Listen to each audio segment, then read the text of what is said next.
Ekonin, what you see is what you get na nga ba? Kahit di sila umamin, pero booking na booking.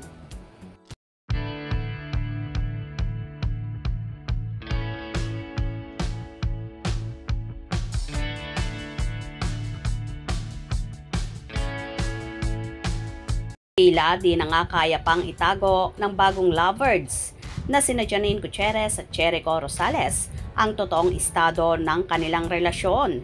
Marami ang naniniwala na may namamagitan na sa dalawa. Base na rin sa kilos at galawan nila na magjowa na nga ang peg. Kahit saang anggulo mo silipin ang Ekonin, ay kitang-kita mo ang sweetness nila at halata mong may something special nang nagaganap sa Ekonin. Si Eko na todo alalay at akbay palagi sa aktres na malimit pang nahuhuli sila na magka-holding hands sa backstage. Lalo na nung nagkaroon sila ng show sa Bacolod City para sa Mascara Festival Kapamilya Caravan 2024 na naganap noong October 19 sa Ayala Malls, Bacolod City.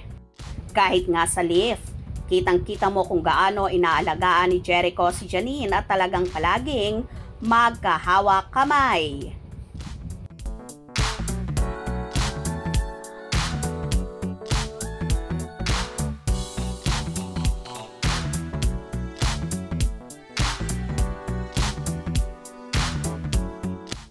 Marami namang Ekonin supporters ang tuwang-tuwa at kilig na kilig sa nakikita nila sa kanila mga iniidolo at naniniwala sila na magkasintahan na nga sina Janine at Jericho.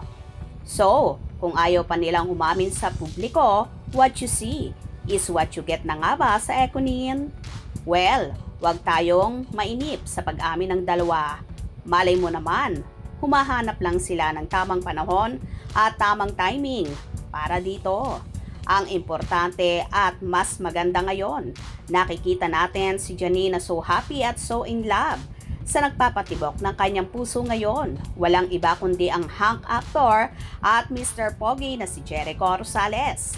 Abang-abang tayo dahil may magaganap na matinding pasabog ang Ekonin very soon.